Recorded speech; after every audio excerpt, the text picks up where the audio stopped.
আমরা মার খাইতে জানি, কাউরে মারতে জানি না। কথাগুলো কার জানেন তো? বাউল শিল্পী আলেয়া বেগমের, যার সহশিল্পী এবং জীবনসঙ্গী হচ্ছেন বাউল সাধক আবুল সরকার, যিনি আজ কারাগারে। তাকে এক নজর দেখতে দূর দূরান্ত থেকে ছুটে আসা বাবরি দোলানো, গলায় গামছা পেঁচানো সহজ সরল ভক্তরা যখন ধার্মিক দাবিদারদের হাতে মার খেয়ে রক্তাক্ত হন, তখন আলেয়ার এই কথাগুলো কেবল একজন স্ত্রীর নয়, বরং আবহমান বাংলার বাউল সত্তার এক বিপন্ন আর্তনাদ। কিন্তু কেন এই নিগ্রহ বলেন তো? পালাগানের চিরায়ত রীতিই তো হলো তর্ক। সেখানে এক পক্ষ বাদী, অন্য পক্ষ বিবাদী।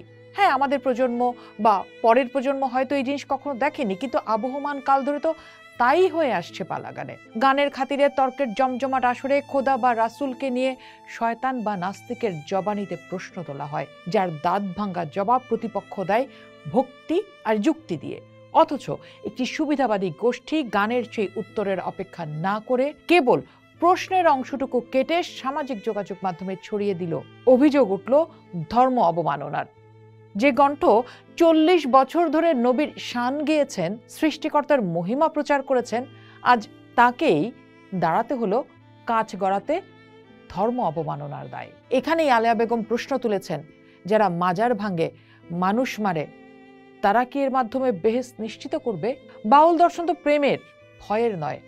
আলেয়া বলছেন, আমার মালিক আমার সঙ্গে, বন্ধুর কাছে বন্ধুর কি ভয়? যারা সারাক্ষণ আমার বাড়ি আমার গাড়ি করে, তারা আল্লাহকে ভয় পাওয়ার ভান করে, তাদের চেয়ে নিজেকে আল্লাহর প্রেমে বিলিয়ে দেওয়া বাউল কি কম ধার্মিক? যারা আজ আবুল সরকারের ফাঁসি চাইছে, তারাই নাকি সমাজের রক্ষক? কিন্তু আলেয়ার সহজ প্রশ্ন, কারো ক্ষতি চাওয়া, বিনা অপরাধের রক্ত ঝরানো কি ইসলামের শিক্ষা?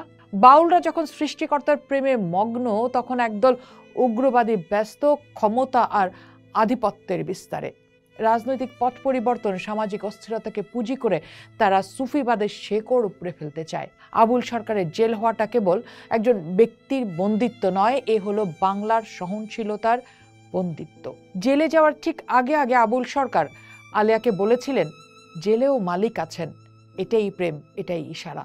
আলেয়া বেগমের এই আকুতি কোনো আইনি লড়াইয়ের জবানবন্দি নয়, এ হলো আমাদের মৃত প্রায় বিবেকের কাছে এক জ্বলন্ত প্রশ্ন। ধর্ম যদি শান্তির হয়, তবে বাউলের একতারা কেন ভাঙবে?